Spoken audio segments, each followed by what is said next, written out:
Šiandien papasakosiu apie gėdos jausmą. Tai yra du tokie vidiniai mūsų kaip kelrodžiai, tai yra gėdos jausmas arba mūsų sąžinės balsas. Ir kaip atskirti, kuris sveikas, kuris nėra toks sveikas būtent mūsų gyvenimui ir mūsų asmenybei. Tai gėdos jausmas dažnai yra socialiai primestas jausmas tam, kad jūs pradėtumėt nuo vaikystės atskirti, kas yra gerai, kas yra blogai, kas yra gėris, blogis, taip, kokie poelgiai yra geri, kurie nėra geri, kurie yra pagal taisyklės, pagal įstatymus, o kurie ne. Ir vaiko visada sako, pavyzdžiui, kai jisai kažką blogai pasako, tai tikrai daugumai sakė gėda pelėda, kaip tau negėda. Tai va tas gėdos jausmas vaikystėje jisai reikalingas, va žmonės jį pasako, būtent tą gėdą, kad kaip tau negėda arba tą gėdą pelėda, tam, kad pažadint sąžinės balsą, kad yra geri poelgiai, žmogiškiai poelgiai arba tie blogi poelgiai, kur, kaip sakoma, jie kenčia pačiam asmeniui ir kitiem, kam jisai daro kažkokius tos veiksmus. Ir jeigu yra per daug, nes gėdos jausmas tai irgi toks manipulacijos įrankis su kažkokiu tikslu. Ir tada jeigu, pavyzdžiui, taip nuo vaikystėje pastovi, jeigu kažką bet ką padaro, gėda, išsipurvina į gėdą, mažas vaikas ten užsižaidė, prisišlapina į kelnes gėdą, valgai, apsitaškai gėda ir per daug tų būna gėda, arba nedažnai būna, kad, pavyzdžiui, oi, ką čia žmonės pasakys, ką kaimynai pasakys, ką ten giminės pasakys ir kaip gėda, ką pasakys kiti.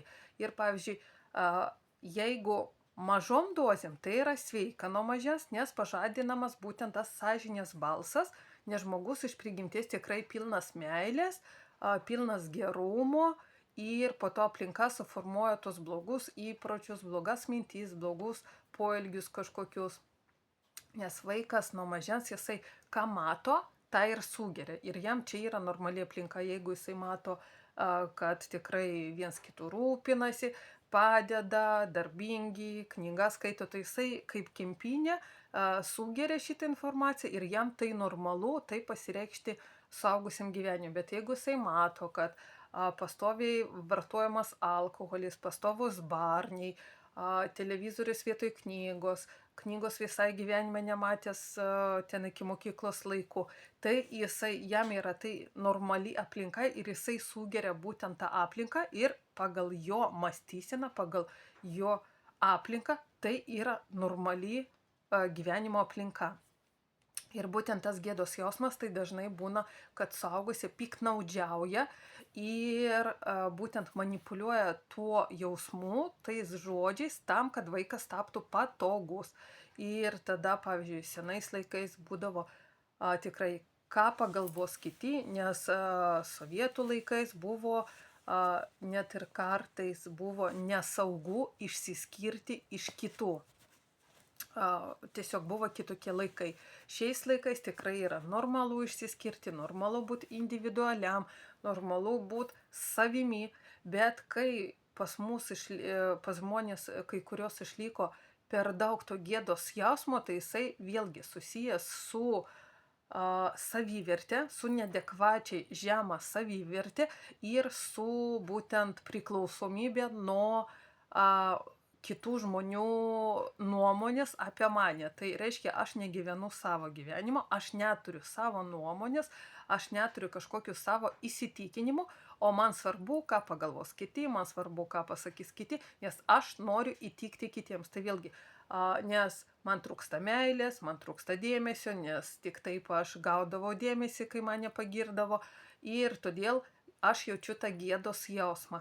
Nes kaip pavyzdys, jeigu aš kaip pavyzdys, nuėjau su baltais marškiniais, nuėjau, suvalgiau burokėlių sriubą ir, kaip taisyklė, apsitaškiau raudoną dėmelę. Tai vienas eis su ta žema savivertė, vienas eis ir, o Dieve, kad čia žmonės pagalvos ir pastoviai kažkaip ten bus tokiai frustracijai, slėps ten, kažką nusisuks ir labai blogai jausis. O kitas su normalia, adekvačia savivertė, jisai visko būna, nieko tokio. Tikrai turtingi žmonės, kaip sakoma, protingi žmonės ir su adekvačia savivertė, jie net nekreipia dėmesio, apsitaškiau, ką padarys. Neturiu kom apsirengti dabar, persirengti ir tiesiog išbūsiu visą dieną su tokiais marškiniais. Jeigu kas paklaus, tai nieko tokio, čia sriubą valgiu. Ir viskas. Ir jisai net nedarys iš tos dėmelės problemos. O kitas eis visą dieną su gėdos jausmu, kad kaip čia taip aš dabar išsipurvinęs ten su dėmelė kažkokia. O kitas žmogus tai net gali išvis, kiti žmonės net nepastebės tos dėmelės.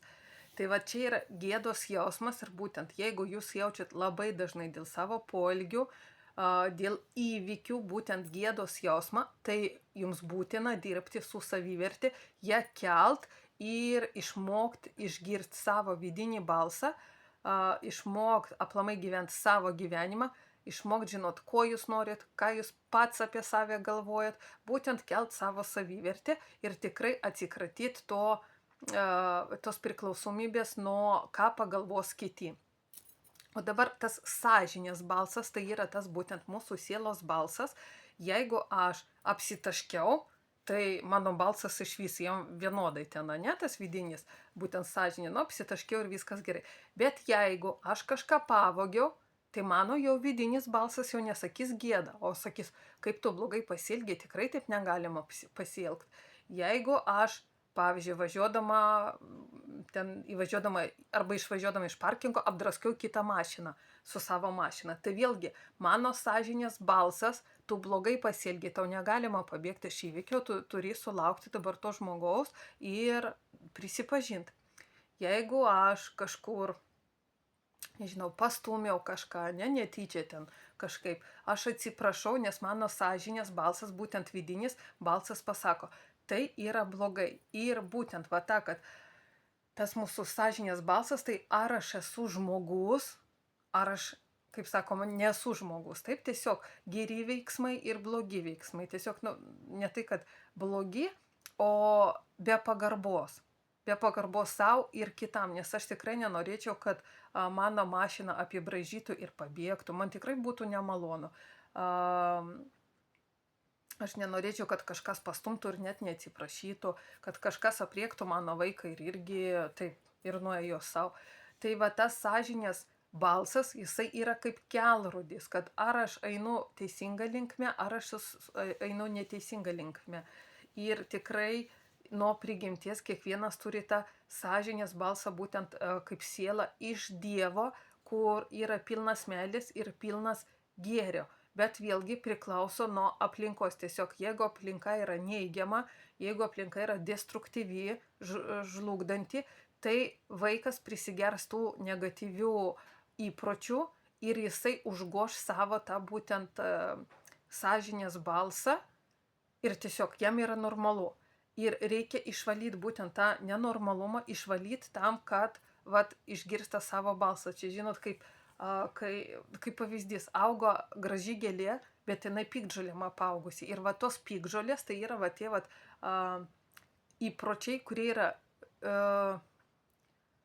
kaip čia pasakyti, antižmogiškieji, taip, kurie yra destruktyvūs, kurie žlugdo ir pačią asmenybę, ir aplinką, kurie kenčia žmogui ir aplinkai. Tai tos piktžolės, tai yra ką mes sugeriam. Ir kai mes išvalom, tai lieka kas? Lieka ta graži gėlytė, kuri tikrai skleidžia šilumą, skleidžia kvapą, bitutėm duoda nektaro ir, kaip sakoma, jinai puošia šį pasaulį. Tai tikrai kiekvienas žmogus atėjo į šį pasaulį puošti būtent savo unikalumu, nes kiekvienas žmogus yra skirtingas ir jisai yra unikalus ir reikalingas šitam pasauliu, nes kiekvienas savyje turi kažkokią tą cinkelį tokį, kad kam aš gimęs į šį pasaulį, kam aš aplamai gyvenu šitam pasaulį.